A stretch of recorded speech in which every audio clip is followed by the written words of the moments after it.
Alan Wake 2 on Steam Deck, so no, before anything, it's not on Steam, it's still an Epic Games Store exclusive. To install it, I use Decky with the Junk Store, so you can link your Epic Games Store and download all your games in your library. So that's how I got Alan Wake 2 in that menu. It's 106 gigs, so you need a lot of space. You can also install it in your SD card if you want to, but that's besides the point. Once you finish installing it, it'll make a non-Steam shortcut over here with the game art and everything, so it looks like it's part of your library on Steam. Now it's just a matter of hitting play. And then we're going to get a loading screen and all that classic thing, but there will be an error message, don't get scared, it's normal. It seems to be a thing with Linux. The game is installed on a hard disk drive, not true, it's on the NVMe drive, so ignore this message, just hit OK.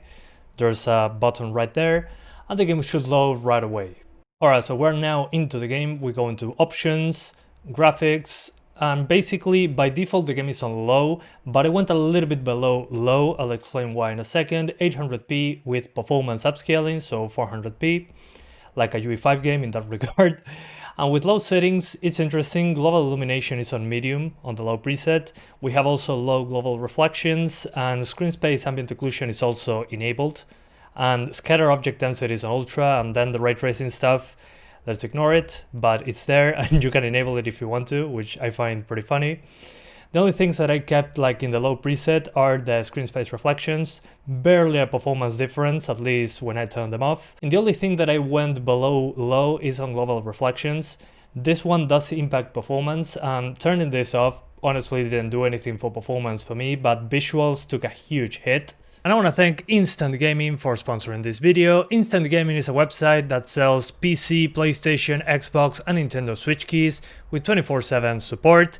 We got Rematch for $21.63 US, a new release. Clear Obscure Expedition 33 for 33.44. Scum that just had the 1.0 version release. One that I highly recommend, Hi-Fi Rush. If I had to choose right now, I'll buy Clear Obscure Expedition 33, fantastic game as Steam key. And due to this partnership, we're giving away one game to one of you guys each month from Instant Gaming. Just hit participate, follow myself and Instant Gaming in social media.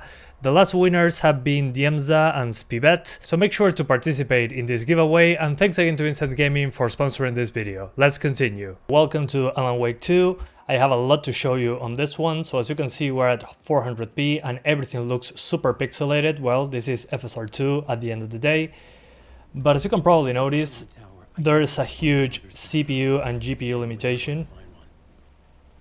Even again, if I went to the lowest settings, this wouldn't change much.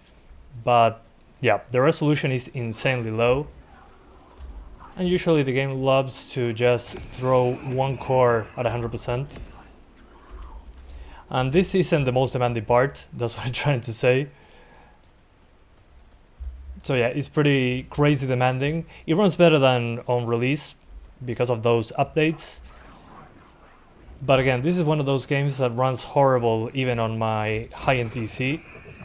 I mean, it's demanding, it's not that it runs horrible, but it's super demanding when it comes to performance, especially on the GPU. But even the CPU loves to suffer on this one.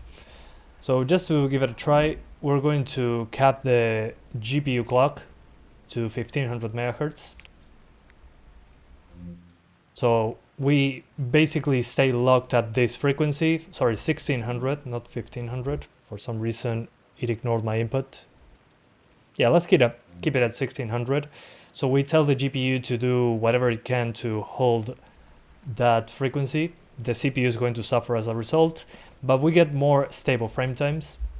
The frame times don't go up and down, because usually, since we only have 15 watts to work with, those 15 watts are going to be shared between the CPU and the GPU. So when one of them goes up, the other one has to go down. In this case, we are limiting the CPU by keeping the GPU at 1600, which gives us a whole lot of other issues. But again, at least we're consistently there. I think we can get away with 1500, honestly. Now we are actually doing the biggest performance heavy area, which is the forest. And believe it or not, this is one of the places in the game that you spend the most time on. So yeah, while this might not make sense to many of you. This area, I mean, you spend a lot of time in here. I played the game twice from beginning to end on a high-end PC. And the forest is a huge performance hit, and you spend a lot of time in here. So yeah, it's unfortunate, but it's a super demanding game, especially on the GPU. So I just wish we could go lower with the settings, at least when it comes to those effects on screen. But it's a demanding game and we're playing on a Steam Deck. I mean, I'm asking a little bit too much of it. So yeah, while this, again, lower settings, let's try ultra performance upscaling. So for ultra performance, it's basically 266p, so below 300p.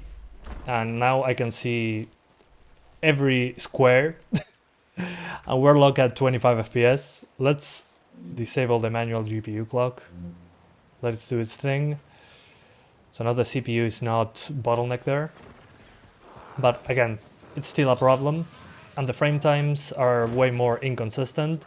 In handheld mode, let's see what it looks like. We're locked at 30 FPS with a manual GPU clock of 1600. So at least the frame time is a little bit more consistent. Then when it comes to the game settings, we're at the lowest settings with absolute lowest with FSR2 performance, so 400p. And let's see what it looks like. So we don't have ambient occlusion nor reflections. We're basically, again, the lowest end that we could go. And as you can see, it's not much different from before. Even if you are on ultra performance upscaling, you're still going to be in the mid-20s. I'm pretty sure there's, apart from being a Steam Deck, a memory bandwidth limitation. This game is pretty damn heavy on the GPU. So I'm not surprised about this. But at the same time, I was expecting it to be below 20 at all times. When the game just came out, it was way worse than this. So the fact that we got any improvement at all, I think is quite impressive in that regard. But still, I mean, we're using all the memory as well. VRAM 5 gigs, RAM 11.7, and the maximum we have is 16 gigs. 16 gigs is the Steam Deck's physical memory. So in those 16, 11 are being assigned to RAM and 5 gigabytes as VRAM. So even at the absolute lowest, we're using 5 gigs. And well, then we're using virtual memory for that extra RAM since we're memory constrained. And that is even slower. That's why I'm pretty sure one of the big limitations, memory bandwidth and memory amount, which I'll be super excited to see in the next iteration of the Steam Deck. The Steam Deck 2 will probably have at least 24 gigs. That's my guess. So you have 16 gigs for the game, and you can have 8 gigs for VRAM. That will be like the ROG Ally X in that regard. Then when it comes to the Alan Wake sections, which there's less sections than the other character, and they're mostly in urban environments. As you can see, the Steam Deck suffers less to reach 30s, at least at the beginning. As you get into combat and there's more effects on screen, which this game is famous for that, the effects look fantastic, the game starts dropping frames again. So less demanding than outside in the forest, which is where you spend most of the time in the actual game. But still, I wouldn't consider this playable. Maybe some of you will, but I think we need at least 30 FPS as a minimum. But this is a very demanding game by itself. So we're honestly just pushing it way too much. The Steam Deck is like, I'm tired, boss. But hey, it's pretty fun that we can actually get it to run. Just the fact that it works blows my mind. I was playing this on an actual PC. This is a portable machine. So while that is impressive, I think, again, this is not good enough to be playable. And also it's not available on Steam. It's an Epic exclusive, which bothers me. So you need the junk store and all that to get the game to work properly. I wouldn't play this game on the Steam Deck, at least not locally on this hardware. The alternatives are two. You can mod in frame generation, which in my opinion is not a solution because there's a lot of input lag.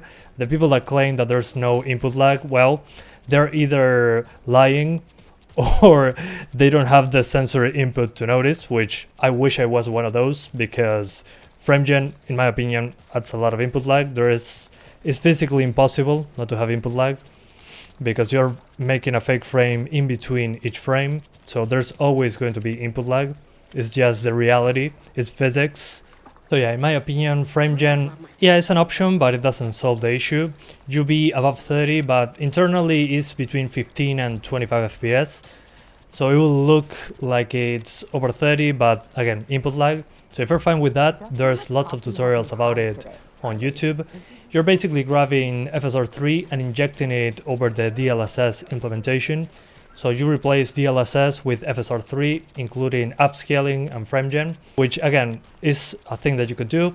At least when it comes to the upscaler, it does look better, but the input lag is there. So if the Steam Deck is your only machine, then that's the only way I would say is acceptable, quote unquote.